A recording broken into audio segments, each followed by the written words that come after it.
I quit alcohol about 16 months ago, and it's probably been one of the best decisions I've made in my entire life. When I was in my early 20s, I had a binge drinking problem. I used alcohol to cope. I wasn't coping. I wasn't dealing with the issues that were going on in my life. I was in turmoil. I had no direction. I wasn't able to open up about my emotions, what I was feeling, what I was going through, and it resulted in implosion.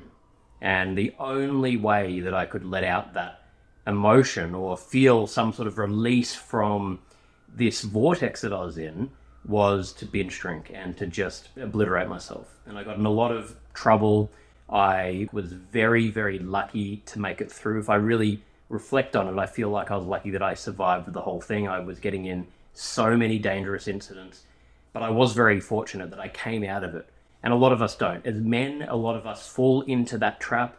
We don't have the support around us. We don't feel like it's okay as a man to go and seek help and support, to talk about the problems that we're suffering from. Or even when we do feel like it's okay, we often don't know where to go. And a big problem for me on this journey has been finding tangible solutions that would help me along the way. Of course, I think it's really important to seek therapy, to see professionals, but it's often not enough. And I learned through trial and error. It was only by doing so many different things that I learned how to implement daily routines into my life that worked for me. And there's no one size fits all, so it's about finding what works for you. The main message about this video is just becoming more self-aware, challenging yourself, asking yourself questions about alcohol consumption. Maybe you don't have a problem at all, and that's fine. When I quit drinking 16 months ago, I did not have a problem with alcohol, but it was still part of my life. I was binge drinking, like I said, in my early 20s. I'm in my mid-30s now, and for many, many years, it hasn't been a problem, but it was still something that I would partake in, whether it's catching up with family, going to an event, going and catching up with friends, whatever it was. Alcohol's part of so many situations, and we accept that, and we just fall into this pattern. And I would often be having a couple of drinks during the week, drinking on the weekends, and just feeling a bit off, feeling sluggish, and thinking to myself, why am I continually doing something I don't want to do?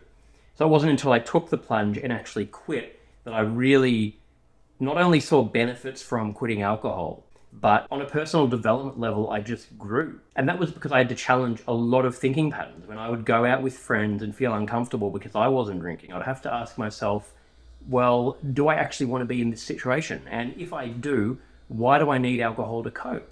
When I was actually out and not enjoying the situation I was in, I would ask myself, well, in the past, would have I stayed in this situation if I was drinking? And the answer was normally yes, so I would just leave. And that's just one example of the change in thought pattern, and it made me really question so many other areas of my life, so many of the things that I told myself were just part of my life, but really I didn't want to be doing. Excuses that I'd be making about why I can't achieve certain things, why I feel overwhelmed, why I can't do X, why I have to put my dreams on hold. And really what it came down to was I was just afraid. I was afraid to take a chance on myself. I was afraid of the unknown. I was afraid to go on my own path and potentially feel isolated from those around me.